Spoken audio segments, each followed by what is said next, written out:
Hi guys, and welcome back to Relationship Facts. I'm Michelle Lavigne. Again, Relationship Facts is basically a segment where we talk about different terminology and words to describe situations that happen in our everyday relationships. So today what we're going to be discussing is breadcrumbing. Now, breadcrumbing is basically the same thing as being strung along.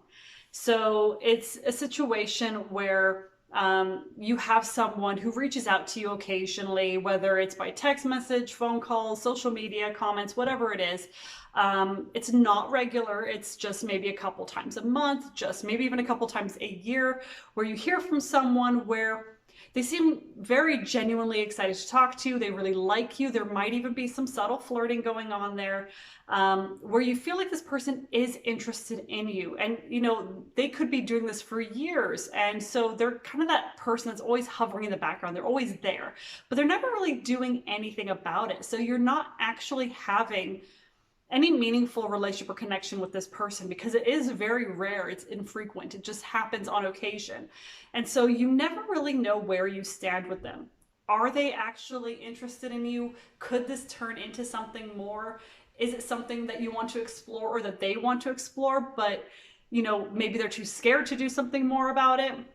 It can be a very confusing situation to be in and not really know where you stand with this person. You're just being strung along. And so for some people, depending on how intense the breadcrumbing is and how frequent it is, and to what degree the flirting is actually going, it can cause a lot of distress for sure. Because then for some people, they can actually put a lot of other things on hold and maybe not fully invest in, the relationships that they're in or the people that are around them because they always keep holding out thinking, but I have such a good connection with this person, maybe it will turn into something eventually, and not really knowing where that's going to go. And unless you actually have a conversation with that person and say, hey, listen, is this really a thing? Is it ever going to happen? Are you actually interested in me?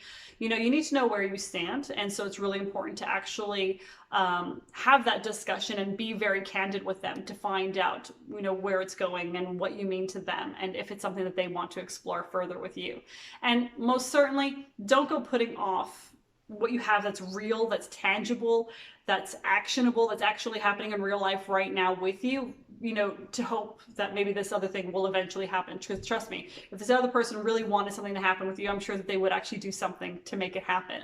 Unless they're like so cripplingly shy that they just cannot muster the courage to do it. And in that case, you should definitely be the one that reaches out and say, hey, listen, I like you. You seem to like me. I'm not really sure where this is going. Is this something that you want to explore further? Where can we take it, etc.? Now, the thing with breadcrumbing that is, it's a tough situation because, if you're single, it's one thing. It's already devastating as it is because you don't know where you stand. You don't know where you are with this person. But people actually tend to do this a lot in relationships too, with their secondary person on the line.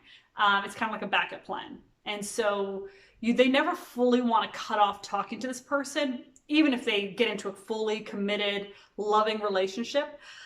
They just don't want to necessarily let go of the other person because they're like, well, what if this relationship falls apart? What if it doesn't work out? I don't want to burn this bridge because, I want to know that they still like me. They still find me attractive. We can still have that flirty banter back and forth. I want to know, where do I stand with them?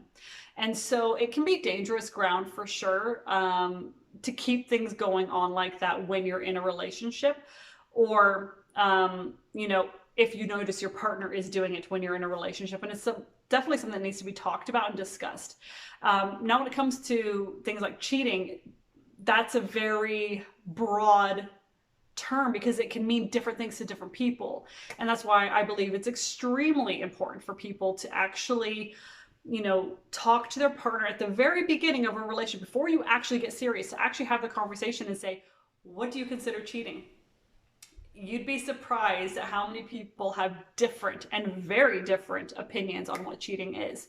And so for one person, breadcrumbing someone along and, flirting with them on occasion may not be considered cheating, but to someone else, it could very well be considered cheating. And thinking that, okay, well, you're holding out. I'm wondering, okay, well, if this doesn't work out, maybe I can have this person as a backup. And knowing that there is a backup can be really scary and make a relationship feel very insecure and not very solid. So Again, with breadcrumbing, whether you're single or in a relationship, it's definitely something that should be talked about and discussed to see where you both stand on that subject and to take it from there. So if you have any stories about breadcrumbing, or if you have any theories, thoughts, opinions on this, I would absolutely love to hear about it. You know, people do things for different reasons and have different perspectives and, you know, experiences, and I would just really like to hear your thoughts on it. Also, I'd also like to know, do you consider it cheating or not if you're in a relationship to still be breadcrumbing someone on the side? All right, so leave me a comment below, and if you want to learn more about relationship facts, then subscribe.